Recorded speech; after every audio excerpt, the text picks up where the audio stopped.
Hello good morning guys. ಈಗ ನಾವು BBA third ಸೆಮ್ಮಲ್ಲಿ ಎಲ್ಲ ರೀತಿಯಾದಂತಹ ಗ್ರಾಮರ್ಸ್ನ ನೋಡೋಣ. ದೇರ್ ಆರ್ ಅಡ್ವರ್ಟೈಸ್ಮೆಂಟಲ್ಲಿ ಟೂ ಟೈಪ್ಸ್ ಇದೆ. ಏನೇನು ಅಂತಂದಾಗ ಕ್ಲಾಸಿಫೈ ಆ್ಯಡ್ಸ್ ಮತ್ತು ಕಮರ್ಷಿಯಲ್ ಆ್ಯಡ್ಸ್ ಅಂತ. ಬನ್ನಿ ನೋಡೋಣ ಯಾವ್ಯಾವ ರೀತಿ ಇದೆ ಅನ್ನೋದನ್ನು.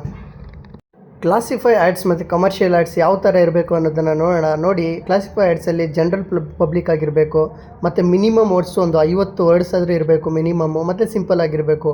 ಅದೇ ಕಮರ್ಷಿಯಲ್ ಆ್ಯಡ್ಸ್ ಯಾವ ರೀತಿ ಇರಬೇಕಂದ್ರೆ ಆರ್ಗನೈಜೇಷನ್ಸ್ ರಿಲೇಟೆಡ್ ಆಗಿರಬೇಕು, ಮೋರ್ ವರ್ಡ್ಸ್, ಎಷ್ಟಾದರೂ ವರ್ಡ್ಸ್ ಇರ್ಬೋದು, ಮತ್ತು ನೋಡೋದಕ್ಕೆ ಅದು ಅಟ್ರಾಕ್ಟಿವ್ ಆಗಿರಬೇಕು. ನಾವೇನು ನೋಡಿದ್ರಿ ಕ್ಲಾಸಿಫೈ ಆ್ಯಡ್ಸ್ ಮತ್ತು ಕಮರ್ಷಿಯಲ್ ಆ್ಯಡ್ಸು, ಸೊ ಅದು ಯಾವ ರೀತಿ ಇರ್ಬೋದು ಅನ್ನೋದನ್ನು ಒಂದು ಎಕ್ಸಾಂಪಲ್ ಕೊಡ್ತೀನಿ ನೋಡಿ. ಇವಾಗ ಸೆಲ್ಲಿಂಗ್ ಎ ಕಾರ್, ಇದನ್ನು ನಾವು ಕ್ಲಾಸಿಫೈ ಆ್ಯಡ್ಸಲ್ಲಿ ಬರೀಬೇಕು ಅಂತಂದರೆ ಲೆಟರ್ಸಲ್ಲಿ ನೋಡಿ, ಒಂದು ಬಾಕ್ಸ್ ಹಾಕ್ಕೊಂಬಿಟ್ಟು ಫಾರ್ ಸೇಲ್ ಅಂತ ಹಾಕೋಬಿಟ್ಟು ಇಲ್ಲಿ ನೋಡಿ, Maruti Suzuki is available for sale 900 cc new types search ಮತ್ತು ಅದ್ರದ್ದು ಏನೇನು ಇನ್ಫಾರ್ಮೇಷನ್ ಇದೆ ಎಲ್ಲ ಹಾಕ್ಕೊಂಡು ಲಾಸ್ಟಲ್ಲಿ ಅಡ್ರೆಸ್ಸು, ಫೋನ್ ನಂಬರ್, ಇಮೇಲ್ ಅದೇ ಬಾಕ್ಸಲ್ಲಿ ಲಾಸ್ಟಲ್ಲಿ ಬರೀಬೇಕು. ಅದೇ ಕಮರ್ಷಿಯಲ್ ಆ್ಯಡ್ಸಲ್ಲಿ ಯಾವ ರೀತಿ ಬರೀಬೇಕಂದ್ರೆ, ಇವಾಗ ನೀವು ನೋಡಿರ್ಬೋದು ಬ್ಯಾನರು, ಪೋಸ್ಟರ್ ಎಲ್ಲ ಕ್ರಿಯೇಟ್ ಮಾಡ್ತಾರೆ ಗೊತ್ತಾ, ಅಡ್ವರ್ಟೈಸ್ಮೆಂಟು, ಲೈಕ್ ಈ ಥರ ಮಾಡೋದನ್ನು ನಾವು ಕಮರ್ಷಿಯಲ್ ಆ್ಯಡ್ಸ್ ಅಂತ ಕರಿತೀವಿ. ಸೊ ಕ್ಲಾಸಿಫೈ ಆ್ಯಡ್ಸ್ ಮತ್ತು ಕಮರ್ಷಿಯಲ್ ಆ್ಯಡ್ಸು ಈ ಥರ ಇರುತ್ತೆ ಅನ್ನೋದು ನಿಮ್ಗೊಂದು ಜಸ್ಟ್ ಎಕ್ಸಾಂಪಲ್ ಅಷ್ಟೇ. ಬನ್ನಿ, ಕ್ಲಾಸಿಫೈಡ್ಸಲ್ಲಿ ತುಂಬ ವಿಧಗಳಿದೆ, ಯಾವ್ಯಾವ ಲೆಟ್ರ್ಗಳಿದೆ ಎಲ್ಲ ನೋಡ್ಕೊಬರೋಣ. ಕ್ಲಾಸಿಫೈ ಆ್ಯಡ್ಸಲ್ಲಿ ತುಂಬ ಟೈಪ್ಸ್ ಇದೆ. ಏನಿದೆ ಕ್ಲಾಸಿಫೈ ಆ್ಯಡ್ಸಲ್ಲಿ ಅಂದಾಗ, situation vacant, situation wanted, lost and found, for sale, to let, accommodation wanted, ಮತ್ತು ಮ್ಯಾಟ್ರಿಮೋನಿಯಲ್ಸ್. ಸೊ ಇಷ್ಟು 7 ಟೈಪ್ಸ್ ಏನೋ ಇದೆ. ಸೊ ಈಗ ಇದನ್ನು ವಿವರವಾಗಿ ಯಾವ ಥರ ಲೆಟ್ರ್ ಬರಿಬೋದು, ಈ ಒಂದು ಕ್ಲಾಸಿಫೈ ಲೆಟರ್ಸ್ನ ಅಂದರೆ ಕ್ಲಾಸಿಫೈ ಟೈಪ್ಸಲ್ಲಿ ಇಷ್ಟು ಲೆಟರ್ಸ್ ಇದೆಯಲ್ಲ, ಯಾವ ರೀತಿ ಬರಿಬೋದು ಅನ್ನೋದನ್ನು ಒಂದೊಂದೇ ನೋಡ್ಕೊಂಬರೋಣ ಬನ್ನಿ.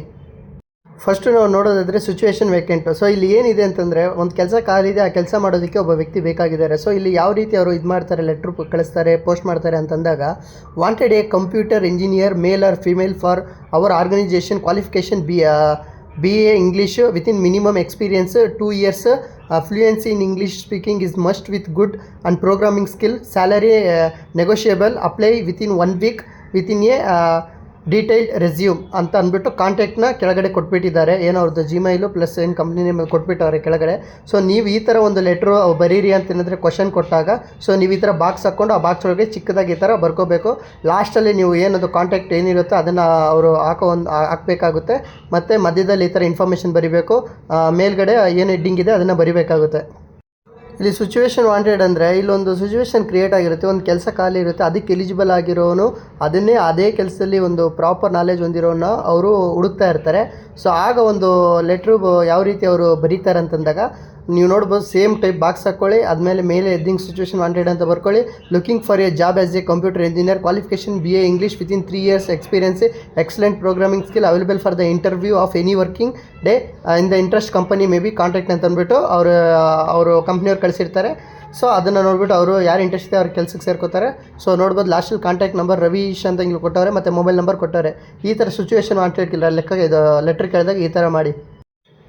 ಲಾಸ್ಟ್ ಆ್ಯಂಡ್ ಫೌಂಡ್, ಏನಾದರೂ ಒಂದು ವಸ್ತು ಏನಾದರೂ ಕಳೆದೋಗಿದ್ರೆ, ಸೊ ಅಲ್ಲಿ ಯಾವ ಥರ ಅದನ್ನು ಹುಡ್ಕೋದು ಅನ್ನೋದನ್ನು ಒಂದು ಲೆಟ್ರ್ ಮೂಲಕ ಅಡ್ವರ್ಟೈಸ್ ಮಾಡ್ತಾರೆ.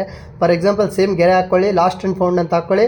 Last my American tourist bag will travelling to Jaipur, black coloured bag contains driving licence, PAN card, ಅದು 3000 ಕ್ಯಾಶ್, ಅದರಲ್ಲಿ ಪ್ಯಾನ್ ಕಾರ್ಡು, ಕ್ಯಾಶು ಎಲ್ಲ ಇತ್ತು, headphones and many others important things. If found please contact, ಇದನ್ನೇಂದ್ರೆ ಹುಡುಕರೆ ಈ ನಂಬರ್ಗೆ contact ಮಾಡಿ, submit it your nearest police station ಅಂತ ಅಂದ್ಬಿಟ್ಟು, founder will be rewarded within, ಏನಾದರೂ ಕಳೆದೋಗಿದ್ರೆ ಇದನ್ನು ಹುಡುಕೊಟ್ಟವ್ರಿಗೆ ನಾವು ಇಷ್ಟು ಬಹುಮಾನ ಕೊಡ್ತೀವಿ ಅನ್ನೋದನ್ನು ಒಂದು ಲೆಟ್ರ್ ಮೂಲಕ ವ್ಯಕ್ತ ಮಾಡಿಕೊಟ್ಟಿದ್ದಾರೆ. ಸೊ ಈ ಥರ ಕ್ಲಾಸಿಫೈಡ್ ಲೆಟ್ರಲ್ಲಿ ನಾನು ಏನು ಆಗ್ತಾ ಇದ್ದೀನಲ್ಲ, ಇವೆಲ್ಲ ಕ್ಲಾಸಿಫೈ ಅಂಡರಲ್ಲಿ ಟೈಪ್ಸಲ್ಲಿ ಬರುವಂಥ ಲೆಟ್ರ್ಗಳು. ಇನ್ನೊಂದು 2-3 ಇದೆ, ಅದನ್ನು ತಿಳಿಸಿ ನೋಡ್ಕೊಳ್ಳಿ. ಸೇಲ್, ಫಾರ್ ಸೇಲ್ ಅಂದರೆ ಏನಾದರೂ ಒಂದು ಸೇಲ್ ಮಾಡೋದು, ಮನೆ, ಶಾಪ್, ಎನಿಥಿಂಗ್ ಏನಾದರೂ ಆಗಿರ್ಬೋದು. ಇವಾಗ ನೋಡಿ, ಒಂದು ಬಾಕ್ಸ್ ಹಾಕ್ಕೊಳ್ಳಿ, ಫಾರ್ ಸೇಲ್ ಅಂತ ಹೆಡ್ಡಿಂಗ್ ನಿಮಗೆ ಸೇಲ್ಸ್ ಲೆಟ್ರ್ ಏನಾದರೂ ಕೊಟ್ಟಿದ್ರೆ ನೋಡ್ಕೊಳ್ಳಿ. Shop number 121 Sevanagar, Dharavi, ground floor, having a attached with bathrooms with 900 square feet area, car parking available, best location, 24 hours power and water supply, low maintenance charges and responsible price ಅಂತ ಹೇಳ್ಬಿಟ್ಟು ಅವ್ರ contact ನಂಬರ್ನ ಹಾಕಿ ಅಲ್ಲಿ Gmail ಅಥವಾ anything ಕೆಳಗಡೆ ಹಾಕ್ತಾರೆ. ಲಾಸ್ಟಲ್ಲಿ ಈ ಲಾಸ್ಟ್ ಭಾಗದಲ್ಲಿ ಈ ಥರ ಕಾಂಟ್ಯಾಕ್ಟ್ ಅಥವಾ ಜಿಮೇಲ್ ಹಾಕಬೇಕು, ಮಧ್ಯದಲ್ಲಿ ಇನ್ಫಾರ್ಮೇಷನ್ನು ಬರೀಬೇಕು, ಮೇಲೆ ಫಾರ್ ಸೇಲ್ ಅಂತ ಹೆಡ್ಡಿಂಗ್ ಬರೀಬೇಕು. ಈ ಲೆಟ್ರ್ ಏನಾದರೂ ಕೇಳಿದರೆ ಇದನ್ನು ಬರೀರಿ ನೀವು. ಟೂ ಲೇಟ್ ಅಂದರೆ ಆಲ್ಮೋಸ್ಟ್ ನಿಮಗೆ ಗೊತ್ತಿರುತ್ತೆ, ಮನೆ ಖಾಲಿಯಾಗಿರೋದು. ಸೊ ಮನೆ ಆಗಿರ್ಬೋದು, ಬಿಲ್ಡಿಂಗ್ ಆಗಿರ್ಬೋದು, ಎನಿಥಿಂಗ್ ಆಗಿರ್ಬೋದು. ನೀವು ನೋಡ್ತಾ ಇರ್ಬೋದು, ಈ ಲೆಟ್ರನ್ನ ಕೇಳಿದಾಗ ಟೂ ಲೇಟ್ ಅಂತ ಹಾಕ್ಬಿಟ್ಟು ಏನೇ ಬರೆದ್ರು ಬಾಕ್ಸ್ ಒಳಗಡೆ ಬರಬೇಕು. A 4 BHK flat area, 960 square feet for second floor, marble flooring, attached washroom, 24/7 water and electricity and round clock security, badminton court, swimming pool, party hall, play parking space located sector 26 opposite SS petrol pump near main market. Interested families and main contact. So ನೀವು ಇಲ್ಲಿ contact ನಂಬರನ್ನ ಕೆಳಗಡೆ ಹಾಕ್ಬೋದು, ಜೊತೆಗೆ ಇಮೇಲ್ನು ನೀವು ಕೆಳಗಡೆ ಹಾಕ್ಬೋದು. So ಈ ರೀತಿ ಒಂದು ಟೂಲೆಟ್ ಲೆಟ್ರ್ ಕೊಟ್ಟಾಗ ಇದನ್ನು ಬರೀರಿ. ಅಕಾಮಡೇಷನ್ ವಾಂಟೆಡ್ ಅಂದರೆ ಇವಾಗ ನೀವೆಲ್ಲಾದರೆ ಕಾಲೇಜು ಅಥವಾ ಬೇರೆ ಕಡೆ ಎಲ್ಲಾದರೂ ಟ್ರಿಪ್ಗೆ ಹೋಗಿರ್ತೀರ, ಆವಾಗ ನಿಮಗೆ ಏನಾದರೆ ಅಂದರೆ ಆ ಒಂದು ಸ್ಪಾಟಲ್ಲಿ ನಿಮಗೆ ವಾಸ ಮಾಡೋದಕ್ಕೆ ಒಂದು ಮನೆ ಅಥವಾ ಏನಾದರೂ ಬೇಕಾಗಿರುತ್ತೆ. ಸೊ ಆ ಥರ ಒಂದು ಸಂದರ್ಭದಲ್ಲಿ ಈ ಥರ ಒಂದು ಪೋಸ್ಟರ್ ಅವರು ಅಂಟಿಸಿರ್ತಾರೆ, ನೋಡ್ಬೋದು.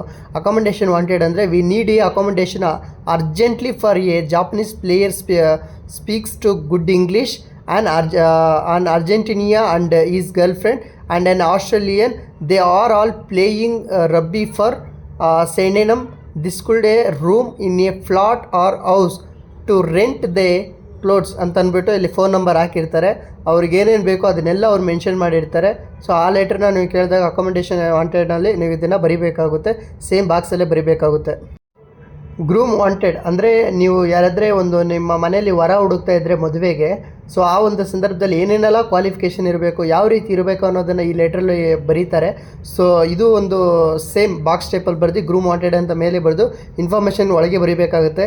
Allianz invited from a tall dark handsome Punjab non manglik boy should be well settled income at least 6 figures for 6 figures ಅಂದರೆ 60 for the slim beautiful mille mounted considered and any homely girl are further retained from Indian Army, mother a homemaker, no dowry, early marriage, interested matches will be contact our numbers ಅಂತ ಹೇಳ್ಬಿಟ್ಟು ಅವರೊಂದು information ಎಲ್ಲ ಇಲ್ಲಿ ಹೇಳ್ಬಿಟ್ಟು ತಿಳಿಸ್ಕೊಂಡು ಜೊತೆಲಿ ಅವ್ರ mobile number ಮತ್ತು ಅವರ ಒಂದು ಜಿಮೇಲ್ನ ಇಲ್ಲಿ ಕೊಡ್ತಾರೆ. ಇದು ಗ್ರೂಮ್ ವಾಂಟೆಡ್ ಅಂದರೆ ವರ ಬೇಕಾದವರು ಸೊ ಮದುವೆಗೆ ಸೊ ಇಲ್ಲಿ ಹುಡ್ಕೋ ಅಂಥದ್ದು.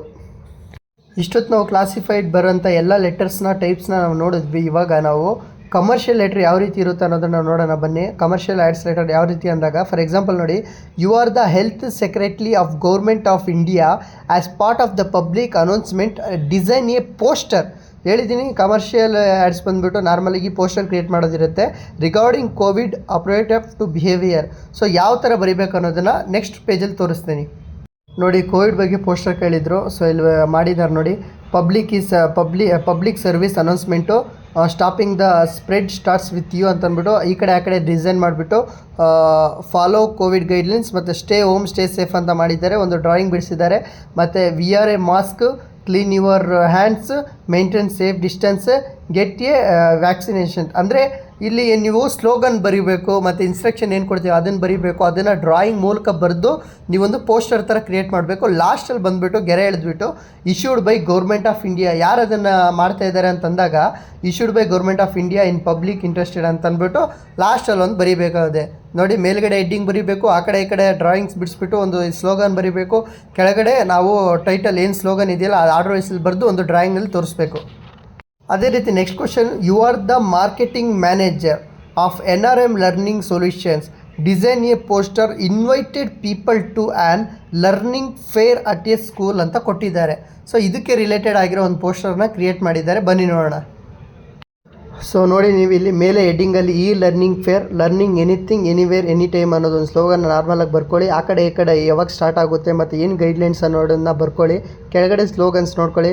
ಪಾಯಿಂಟ್ ವರ್ಸ್ ನೋಡಿದಾಗ ಹೌ ಟು ಈ ಲರ್ನ್ ಈಸಿಲಿ ಅಂದರೆ ಹೆಂಗೆ ಕಲಿಬೇಕು, interact with teachers online, benefits of learning, ಈ ಥರ ಒಂದು ಮಾಡಿಬಿಟ್ಟು ಒಂದು ನಾರ್ಮಲಾಗಿ ಒಂದು ಪೋಸ್ಟರ್ ಥರ ಕ್ರಿಯೇಟ್ ಮಾಡ್ಕೊಂಡು ಒಂದು ಡ್ರಾಯಿಂಗ್ ಮಾಡಬೇಕು. ಆ ಕಡೆ ಈ ಕಡೆ ಏನು ಮೇಲ್ಗಡೆ ಕಾಣಿಸುತ್ತಲ್ಲ ನಿಮ್ಗಲ್ಲಿ ಗೈಡ್ಲೈನ್ಸ್ ಅಥವಾ ಡೇಟು ಎನಿಥಿಂಗ್ ಏನಾದರೂ ಮೆನ್ಷನ್ ಮಾಡಿ. ಲಾಸ್ಟಲ್ಲಿ ಮಾತ್ರ ಇದು ಯಾರು ಕಂಡಕ್ಟ್ ಮಾಡಿದ್ದಾರೆ ಅಂತಂದಾಗ ಅವರ ನೇಮ್ನ ಹಾಕಬೇಕಾದ್ರೆ. ಲಾಸ್ಟ್ ಟೈಮ್ ಕೋವಿಡ್ ನೋಡಿದಾಗ ನಾವು ಗೌರ್ಮೆಂಟ್ ಹಾಕಿದ್ವಿ. ಇಲ್ಲಿ ನೋಡಿ conduct by NRM learning solution to ETS school ಅಂದರೆ ಎಲ್ಲಿ ಯಾರು ಕ್ರಿಯೇಟ್ ಮಾಡಿದ್ದೋ ಅವ್ರನ್ನ ನಾರ್ಮಲಾಗಿ ಅಲ್ಲಿ ಅಪ್ಲೈ ಮಾಡ್ಬೋದು ನಾವು. ಸೊ ಇಲ್ಲಿಗೆ ಈ ಲೆಟ್ರು ಮುಗಿಯುತ್ತೆ. ಸೊ ಇನ್ನೂ ಬೇಜಾನ್ ಲೆಟ್ರ್ ಇದೆ, ಬನ್ನಿ ನೋಡ್ಕೊಬರೋಣ. ದಯವಿಟ್ಟು ಯಾರು ಕನ್ಫ್ಯೂಸ್ ಆಗಬೇಡಿ. ಕವರ್ಸ್ ಲೆಟ್ರು ಆಲ್ಮೋಸ್ಟ್ ಎಲ್ಲ ಸೇಮ್ ಇರುತ್ತೆ ನೋಡಿ. ಅಲ್ಲಿ ಫ್ರಮ್ ಡೇಟಲ್ಲಿ ಬಂದುಬಿಟ್ಟು ಏನೋ ಅವ್ರ ಹೆಸರು ಬರೆದಿದ್ದಾರೆ, ಕೆಳಗಡೆ ಅವರ ಅಡ್ರೆಸ್ ಬರೆದಿದ್ದಾರೆ, ಆಮೇಲೆ ಮಧ್ಯದಲ್ಲಿ ಡೇಟ್ ಬರುತ್ತೆ. ಡೇಟ್ನ ಜನವರಿ 2023 1 ಅಂತ ಮೆನ್ಷನ್ ಮಾಡಿದ್ದಾರೆ. ಟು ಡೇಟಲ್ಲಿ ಟು ಫ್ರಮ್ ಅಂತ ಏನು ಬರೆಯೋಕೆ ಹೋಗ್ಬಿಡಿ, ಡೈರೆಕ್ಟಾಗಿ ಅಪ್ಲೈ ಮಾಡಿ ದ HR ಮ್ಯಾನೇಜರ್ ಅಂತ ಅಂದ್ಬಿಟ್ಟು ಅವ್ರದ್ದು ಏನು ಮೈಕ್ರೋಫೋನ್ ಇದೆ ಮತ್ತು ಅಡ್ರೆಸ್ಸು ಮತ್ತು ಅದಾದಮೇಲೆ ಸ್ಯಾನಿಟೇಷನ್ ಡಿಯರ್ ಸರ್ರ್ ಮೇಡಮ್ ಅಂದ್ಬಿಟ್ಟು ಸಬ್ಜೆಕ್ಟ್ನ ಅಲ್ಲಿ ಬರೆದಿದ್ದಾರೆ. ಬರೆದುಬಿಟ್ಟು ಬಾಡಿ ಆಫ್ ಲೆಟರ್ ಏನಿದೆ ಅದನ್ನು ಅಲ್ಲಿ ಕ್ಲೀನಾಗಿ ವಿವರಣೆ ಮಾಡಿದ್ದಾರೆ. ಅದಾದಮೇಲೆ ಥ್ಯಾಂಕ್ ಯು ಅಂತ ಅಂದ್ಬಿಟ್ಟು ಯುವರ್ ಫೇತ್ಫುಲಿ ಅಂದ್ಬಿಟ್ಟು ಒಂದು ಸಿಗ್ನೇಚರು. ಇದಿಷ್ಟೇ ಕವರ್ಸ್ ಲೆಟ್ರು, ನೀವು ಜಾಸ್ತಿ ತಲೆ ಕೆಡಿಸ್ಕೊಬೇಡಿ. ಆರಾಮಾಗಿ ಲೀವ್ ಲೆಟ್ರ್ ಏನು ಬರೀತೀರೋ ಅದೇ ಟೈಪಲ್ಲಿ ಬರೀರಿ, ಸ್ವಲ್ಪ ಯೋಚನೆ ಮಾಡಿ ಬರೀರಿ ಅಷ್ಟೇ. ಯಾವುದೇ ರೀತಿ ಫ್ರಮ್ ಟು ಅನ್ನು ಮೆನ್ಷನ್ ಮಾಡ್ಕೊಂಡು ಹೋಗಬೇಡಿ, ಹಂಗೆ ಡೈರೆಕ್ಟಾಗಿ ಬರೀರಿ. ನೋಡಿ, ಗ್ರಾಮರಲ್ಲಿ ಮತ್ತೊಂದು ಭಾಗ ಜಂಬಲ್ ವರ್ಡ್ಸ್. ಸೊ ಇಲ್ಲಿ ಜಂಬಲ್ ವರ್ಡ್ಸ್ ಮತ್ತು ಜಂಬಲ್ ಸೆಂಟೆನ್ಸ್ ಅಂದಾಗ ನೀವು ನೋಡ್ಕೋಬೇಕು ಕ್ಲೀನಾಗಿ. ಇಲ್ಲಿ ಎಕ್ಸಾಂಪಲ್ 2 ಅಂತ ಕೊಟ್ಟಿದ್ದಾರೆ, ABCD ಅಂತ ಕೊಟ್ಟಿದ್ದಾರೆ. ಇದರಲ್ಲಿ ಸೆಂಟೆನ್ಸ್ಗಳು ಅಂದರೆ ಅದಲು ಬದಲು ಆಗಿರುತ್ತೆ. ನಾವು ಅದನ್ನು ಕರೆಕ್ಟಾಗಿ ಆನ್ಸರ್ ನೋಡಿ BACD ಅಂತ ಬರೆದಿದ್ದೀವಿ.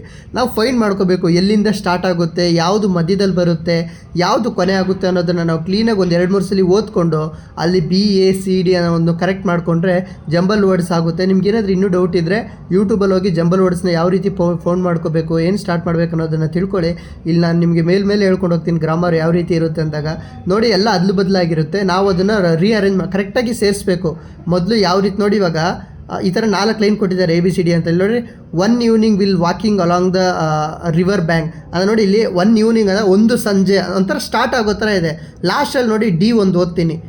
D ಏನಿದೆ, over the next few days the bird slowly regarding strength and beginning to chirp again ಅಂದರೆ ಇದು ಒಂದು ಲಾಸ್ಟ್ ಮುಗಿಯುವಂಥ ಒಂದು ವಾಕ್ಯನ ಇಲ್ಲಿ ಆ್ಯಡ್ ಮಾಡಿದ್ದಾರೆ.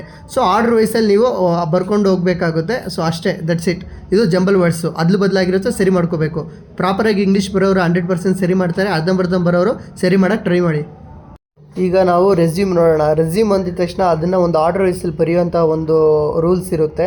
ದಯವಿಟ್ಟು ಕೇಳಿಸ್ಕೊಳ್ಳಿ. ಏನಂದರೆ ರೆಸ್ಯೂಮ್ ಕೊಟ್ಟು ಇನ್ಫಾರ್ಮೇಷನ್ ಏನಾದರೂ ಕೊಟ್ಟರೆ ಮೊದಲು ಮೇಲ್ಗಡೆ ಏನಿರುತ್ತಲ್ಲ ಅದನ್ನು ಬರೀರಿ. ಅದನ್ನು ಬರೆದಾದ್ಮೇಲೆ ಟೈಟಲ್ನ ಬರೆದಾದ್ಮೇಲೆ ಫಸ್ಟು ಏನು ಅಡ್ರೆಸ್ ಇರುತ್ತಲ್ಲ ಅಡ್ರೆಸ್ನ ಮೇಲ್ಗಡೆ ಬರೆದ್ಬಿಡು. ಬರೆದಾದ್ಮೇಲೆ ಮೊಬೈಲ್ ನಂಬರ್, ಇಮೇಲು ಅದ್ರ ಕೆಳಗಡೆ ಅಡ್ರೆಸ್ ಪಕ್ಕದಲ್ಲೇ ಬರೀರಿ. ಅದಾದಮೇಲೆ ಸೈಡಲ್ಲಿ ಲೆಫ್ಟ್ ಸೈಡಲ್ಲಿ ಕೆರಿಯರ್ ಆಬ್ಜೆಕ್ಟಿವ್ ಅಂತ ಲೈನ್ ವೈಸ್ ಫಾಲೋ ಮಾಡೋಕ್ಕೆ ಸ್ಟಾರ್ಟ್ ಮಾಡಿ. ಮಧ್ಯದಲ್ಲಿ ಏನು ಬರೀತೀರಾ ಅಡ್ರೆಸ್ಸು, ಮೊಬೈಲ್ ನಂಬರು ಮತ್ತು ಏನು ಕೊಟ್ಟಿರ್ತಾರೆ ಅಡ್ರೆಸ್ ಎಕ್ಸಾಕ್ಟ್ ಇದೆಯಲ್ವ ಅದನ್ನು ಮಧ್ಯದಲ್ಲಿ ಬರ್ಕೊಳ್ಳಿ. ಅದಾದಮೇಲೆ ಕೆರಿಯರ್ ಆಬ್ಜೆಕ್ಟಿವಿಂದ ನೀವು ಸ್ಟಾರ್ಟ್ ಮಾಡ್ಕೋಬೇಕು. ಅದು ಲೆಫ್ಟ್ ಸೈಡಲ್ಲಿ ಆರ್ಡರ್ ವೈಸಲ್ಲಿ ಲೈನಕ್ಕೆ ಇರಬೇಕು. ನೋಡಿ, ಕೆರಿಯರ್ ಆಬ್ಜೆಕ್ಟಿವ್ ಅಂದಿದ ತಕ್ಷಣ ಏನು ಆಬ್ಜೆಕ್ಟಿವ್ಸ್ ಇದೆ, ಏನೇನು ಉದ್ದೇಶ ಇದೆ ಅಂತ ಅನ್ನೋದನ್ನು ನೀವು ಮೆನ್ಷನ್ ಮಾಡಬೇಕಾಗುತ್ತೆ. ಮತ್ತು educational qualification second order wise ನೋಡಿ, ಬೈಟ್ ಮಾಡ್ಕೋಬೇಡಿ. ಫಸ್ಟು ಮಧ್ಯದಲ್ಲಿ ಅಡ್ರೆಸ್ ಬರಬೇಕು, ಆಮೇಲೆ ಕೆರಿಯರ್ ಆಬ್ಜೆಕ್ಟಿವ್ಸ್ ಬರಬೇಕು, ಅದರಲ್ಲಿ ಏನೇನು ಬರುತ್ತೆ ಅನ್ನೋದನ್ನ ಅಲ್ಲಿ ಬರೀಬೇಕು. ಆಮೇಲೆ ಎಜುಕೇಷನ್ ಕ್ವಾಲಿಫಿಕೇಷನ್ ಅಲ್ಲಿ ಕೊಟ್ಟಿದ್ರೆ ಬರೀರಿ, ಇಲ್ಲಾಂದರೆ ಓನಾಗಿ ನೀವೇ ಬರೆಯೋ ಥರ ಏನಾದರೂ ಅವರು ಬರೀರಿ ಅಂತ ಕ್ವಶನ್ ಕೊಟ್ಟಿದ್ರೆ ಅದನ್ನು ಬರೀಬೇಕಾಗುತ್ತೆ. ಅದಾದಮೇಲೆ ಸ್ಪೆಷಲೈಸೇಷನ್ ಬರೀಬೇಕು, ಮತ್ತು ವರ್ಕ್ ಎಕ್ಸ್ಪೀರಿಯನ್ಸ್ ಏನಿದೆ ಅನ್ನೋದನ್ನು ಬರೀಬೇಕು, ಮತ್ತು ಸ್ಕಾಲರ್ಶಿಪ್ ಏನಾದರೂ ಬರ್ತಾ ಇದೆಯಾ ಏನು ಹೆಂಗೇನೋ ಅದನ್ನು ಬರೀಬೇಕು, ಮತ್ತು ಅಚೀವ್ಮೆಂಟ್ ಏನಿದೆ ಅದನ್ನು ಬರೀಬೇಕಾಗುತ್ತೆ. ಈ ರೀತಿ ನೀವು ಲೈನಿಗೆ ಆರ್ಡರ್ ವೈಸ್ನ ಫಾಲೋ ಮಾಡಬೇಕಾಗುತ್ತೆ, ಮರಿಬೇಡಿ. ಸೊ ಇಲ್ಲಿ ನೀವೇನಾದರೆ ಸಿಂಪಲ್ ಲೆಟ್ರು, ಫಾರ್ಮಲ್ ಲೆಟ್ರ್ ಏನಾದರೂ ನೋಡ್ಬೇಕಾದ್ರೆ ಏನಿಲ್ಲ, ಮೊದಲೇ ಹೇಳಿದ್ನಲ್ಲ ಈ ಕವರ್ಸ್ ಲೆಟ್ರ್ ಥರನೇ ನಾರ್ಮಲಾಗಿ ನೋಡಿ ಫ್ರಮ್ ಅಂತ ಹಾಕ್ಬಿಟ್ಟು ಫ್ರಮ್ ಅಡ್ರೆಸ್ ಹಾಕ್ಬಿಟ್ಟು ನಿಮ್ಮ ಹೆಸರು, ನಿಮ್ಮ ಅಡ್ರೆಸ್ಸು, ಫೋನ್ ನಂಬರ್, ಇಮೇಲ್ ಏನಾದರೂ ಹಾಕಿ ಮಧ್ಯದಲ್ಲಿ ಡೇಟ್ ಒಂದು ಮಿಸ್ ಮಾಡಬೇಡಿ, ಡೇಟ್ ಹಾಕಿ. ಆಮೇಲೆ ಟು ಅಡ್ರೆಸ್ ಹಾಕ್ಬಿಟ್ಟು ಯಾರಿಗೆ ಬರೀತಾ ಇದ್ದೀರಿ ಅವ್ರ ಹೆಸರನ್ನ ಫಸ್ಟ್ ಮೆನ್ಷನ್ ಮಾಡಿ, ಮತ್ತು ಅವ್ರು ಏನು ವರ್ಕ್ ಮಾಡ್ತಾ ಇದ್ದಾರೆ, ಮತ್ತು ಅವರು ಏನು ಕಂಪ್ನಿ ಇದೆ, ಮತ್ತು ಅವ್ರದ್ದೇನು ಅಡ್ರೆಸ್ ಇದೆ ಅದನ್ನು ಹಾಕ್ಬಿಡಿ. ಅದು ಹಾಕ್ಬಿಟ್ಟಾದ್ಮೇಲೆ ನೀವು ಒಂದು ಪಿನ್ ಕೋಡ್ ಹಾಕಿದ್ಮೇಲೆ ಅವ್ರ ಸಬ್ಜೆಕ್ಟು ಏನು ವಿಷಯದ ಬಗ್ಗೆ ನೀವು ಮಾತಾಡ್ತಾ ಇದ್ದೀರಾ ಅದೊಂದು ಮೆನ್ಷನ್ ಮಾಡಿ, ಆಮೇಲೆ ನೀವು ರೆಸ್ಪೆಕ್ಟ್ ಸರ್ ಮೇಡಮ್ ಅನ್ನೋದನ್ನ ಒಂದು ಹೇಳ್ಬಿಟ್ಟು ಆಮೇಲೆ ನೀವು ಪ್ಯಾರಾಗ್ರಾಫ್ನ ಕಂಟಿನ್ಯೂ ಮಾಡಬೇಕಾಗುತ್ತೆ. ಅದಾದ ಇದರಲ್ಲಿ 3 ಪ್ಯಾರಾಗ್ರಾಫ್ ಇದೆ, ಆ 3 ಪ್ಯಾರಾಗ್ರಾಫ್ನ ಕಂಟಿನ್ಯೂ ಮಾಡಬೇಕಾಗುತ್ತೆ. ಬನ್ನಿ ತೋರಿಸ್ತೀನಿ ನೆಕ್ಸ್ಟ್ ಪೇಜಲ್ಲಿ. ನೋಡಿ, ಬಾಡಿ ಆಫ್ ಮ್ಯಾಟ್ರ್ ಅಥವಾ ಲೆಟ್ರ್ ಏನು ನೀವು ಸ್ಟಾರ್ಟ್ ಮಾಡ್ತೀರಲ್ಲ ಅದಾದಮೇಲೆ ಫಸ್ಟ್ ಪ್ಯಾರಾದಲ್ಲಿ ಬರೀರಿ, ಆಮೇಲೆ ಸೆಕೆಂಡ್ ಪ್ಯಾರಾ ಬರೀರಿ. ಅದಾದಮೇಲೆ ಇನ್ನೂ ಆದರೆ ನಿಮ್ಮ ಕೆಲಸ ಜಾಸ್ತಿ ಪ್ಯಾರಾಗ್ರಾಫ್ನ ಬರೀಕ್ಕೆ ಸ್ಟಾರ್ಟ್ ಮಾಡಿ, ಇಲ್ಲಾಂದರೆ ಶಾರ್ಟಾಗಿ ಬರ್ಕೊಳ್ಳಿ. ಅದಾದಮೇಲೆ ಲಾಸ್ಟಲ್ಲಿ ಏನು ಮಾಡಬೇಕು, ನೀವು ಕ್ಲೋಸಿಂಗ್ ಪ್ಯಾರಾಗ್ರಾಫ್ ಅಂದ್ಬಿಟ್ಟು ಏನು ಹೇಳಬೇಕು ಕನ್ಕ್ಲೂಷನ್ ಕೊಟ್ಬಿಟ್ಟು ಆಮೇಲೆ ಥ್ಯಾಂಕ್ ಯು ಅಂತ ಅಂದ್ಬಿಟ್ಟು ಆಮೇಲೆ ಸಿನ್ಸಿಯರ್ಲಿ ಅಂತ ಹಾಕ್ಬಿಟ್ಟು ಯುವರ್ ಸಿಗ್ನೇಚರ್ ಅಂತ ಅನ್ನೋ ಜಾಗದಲ್ಲಿ ನಿಮ್ಮ ಹೆಸರನ್ನ ಬರೀಬೇಕಾಗುತ್ತೆ. ಇದೊಂದು ಸಿಂಪಲ್ ಲೆಟ್ರು. BBA ಥರ್ಡ್ ಸೆಮ್ಮಲ್ಲಿ ಇನ್ನೊಂದು ಭಾಗ ನಾವು ನೋಡಬೇಕಾದ್ರೆ ಅದನ್ನು ಪ್ರೆಸೆಂಟೇಷನ್ ಅಂತ ಕರೀತಾರೆ. ಆ ಪ್ರೆಸೆಂಟೇಷನಲ್ಲಿ ಫಸ್ಟು ಟೈಪ್ಸ್ ಆಫ್ ಪ್ರೆಸೆಂಟೇಷನ್ ಅಂತ ಏನಾದರೂ ಕ್ವಶನ್ ಕೊಟ್ಟರೆ ಇನ್ಫಾರ್ಮೇಟಿವ್ ಅಥವಾ ಇನ್ಸ್ಟ್ರಕ್ಟಿವ್ ಅಂತ ಒಂದು ಬರ್ಕೊಳ್ಳಿ. ಅದಾದಮೇಲೆ ನೆಕ್ಸ್ಟು ಪರ್ಸ್ಯೂಸಿವ್, ಅದಾದಮೇಲೆ ಡಿಸಿಷನ್ ಮೇಕಿಂಗ್ ಮತ್ತು ಡೆಮಾನ್ಸ್ಟ್ರೇಟಿವ್. ಸೊ ಇದನ್ನು ನೋಡ್ಬೋದು. ಇದು ಟೈಪ್ಸ್ ಆಫ್ ಪ್ರೆಸೆಂಟೇಷನಲ್ಲಿ 4 ವಿಧ ಇದೆ. ಸೊ ಈಗ ನಾವು ಒಂದೊಂದೇ ಪ್ರೆಸೆಂಟೇಷನ್ನ ಯಾವ ರೀತಿ ಬರೀಬೇಕು ಬಾಕ್ಸಲ್ಲಿ ಅನ್ನೋದನ್ನು ತೋರಿಸ್ಕೊಡ್ತೀನಿ ಬನ್ನಿ. ಮೊದಲನೇ ಸ್ಲೈಡ್ ಕೊಟ್ಟಾಗ ನೀವು ಏನು ಮಾಡಬೇಕಂದ್ರೆ ಮೊದಲನೇ ಸ್ಲೈಡಲ್ಲಿ ನಿಮ್ಗೊಂದು ಕ್ವಶನ್ ಕೊಟ್ಟಿರ್ತಾರೆ. ಆ ಕ್ವಶನಲ್ಲಿ ಏನಿದೆ ಅನ್ನೋದನ್ನು ನೋಡಿಕೊಂಡು ಓಪನಿಂಗ್ ಸೈಡ್ ಅಂತ ಬರ್ಕೊಂಡು ಒಂದು ಬಾಕ್ಸಲ್ಲಿ ಸೊ ಮೊದಲನೇ ಏನು ವಿಷಯ ಇರುತ್ತಲ್ಲ ಅದನ್ನು ನೀವು ಬರ್ಕೊಂಡು ಪ್ರೆಸೆಂಟೆಡ್ ಬೈ ಯಾರು ಬರೀತಾ ಇದ್ದೀರಾ ಅವ್ರ ನೇಮ್ ಮೆನ್ಷನ್ ಮಾಡಿಬಿಡಿ. ಸ್ಲೈಡ್ 2 ಅನ್ನೋದು ಒಂದು ಬಾಕ್ಸ್ ಹಾಕ್ಕೊಳ್ಳಿ, ಸ್ಲೈಡ್ 2 ಅಂತ ಬರೀರಿ. ಅದರಲ್ಲಿ ಮೊದಲನೇ ನೋಡಿ ಇವಾಗ ಟೀಚಿಂಗ್ ಅಂತ ತೊಗೊಳ್ಳಿ. ಇವಾಗ ಸ್ಲೈಡ್ 2 ಅಲ್ಲಿ ಟೈಪ್ಸ್ ಆಫ್ ಟೀಚಿಂಗ್ ಅಂತ ತೊಗೊಳ್ಳಿ. ನೋಡಿ ಆನ್ಲೈನ್ ಟೀಚಿಂಗು, ಆಫ್ಲೈನ್ ಟೀಚಿಂಗು ಮತ್ತು ಬ್ಲೆಂಡಿಂಗ್ ಟೀಚಿಂಗ್ ಅಂತ ಇದೆ. 3ನೇ ಸ್ಲೈಡ್ ಬಾಕ್ಸ್ ಹಾಕ್ಕೊಂಡು ಸೇಮ್ ಬರೀರಿ. ಆನ್ಲೈನ್ ಟೀಚಿಂಗ್ ಅಂದರೆ ಏನು, ಅದೇ ಥರ 4ನೇ ಸ್ಲೈಡಲ್ಲಿ ಆಫ್ಲೈನ್ ಟೀಚಿಂಗ್ ಅಂದರೆ ಏನು, ಮತ್ತು 5ನೇದರಲ್ಲಿ ಬ್ಲೆಂಡಿಂಗ್ ಟೀಚಿಂಗ್ ಅಂದರೆ ಏನು. ಅಂದರೆ ನೀವು ಒಂದೊಂದು ಪ್ಯಾರಾಗ್ರಾಫಲ್ಲಿ ಒಂದೊಂದು ವಿವರಣೆ ಮಾಡ್ಕೊಂಡು ಹೋಗ್ತಾ ಇರಬೇಕು. ಸ್ಲೈಡ್ 6ಅಲ್ಲಿ ಬಂದುಬಿಟ್ಟು ಅಡ್ವಾಂಟೇಜ್ ಏನು ಅಂತ ಅನ್ಬೇಕು. ಸ್ಲೈಡ್ 7ಅಲ್ಲಿ ಬಂದುಬಿಟ್ಟು ಡಿಸ್ಅಡ್ವಾಂಟೇಜ್ ಏನು ಅನ್ನೋದನ್ನ ತೋರಿಸ್ಬೇಕು. ನೋಡಿ ಸ್ಲೈಡ್ 7ಅಲ್ಲಿ ನೀವು ಡಿಸ್ಅಡ್ವಾಂಟೇಜ್ ಬರ್ಕೋಬೇಕು. ಅದಾದಮೇಲೆ ಬಾಕ್ಸ್ ಹಾಕೊಂಡು ಲಾಸ್ಟ್ ಸ್ಲೈಡು ಥ್ಯಾಂಕ್ ಯು ಅನ್ನೋದು ಬೇಕು. ಸೊ ಒಂದು ವಿಷಯನ ನೀವು ಒಂದು ಸ್ಲೈಡ್ 1ಇಂದ ಸ್ಟಾರ್ಟ್ ಮಾಡಿ ಏನು ಟೈಪ್ಸ್ ಇದೆ ಆ ಟೈಪ್ಸ್ನ ವಿವರಣೆ ಮಾಡೋದು, ಅದಾದಮೇಲೆ ಏನು ಅಡ್ವಾಂಟೇಜು ಏನು ಡಿಸ್ಅಡ್ವಾಂಟೇಜು, ಮತ್ತು ಲಾಸ್ಟಲ್ಲಿ ಒಂದು ಕನ್ಕ್ಲೂಷನ್ ಥ್ಯಾಂಕ್ ಯು, ಇಷ್ಟೇ ಪ್ರೆಸೆಂಟೇಷನ್. ಸೊ ಆಲ್ಮೋಸ್ಟ್ ನಾನು BBAದು ಒಂದು 65% ಎಲ್ಲ ಗ್ರಾಮರ್ ಕವರ್ ಮಾಡಿದ್ದೀನಿ ಅಂತ ಅನ್ಕೋತೀನಿ. Thank you so much.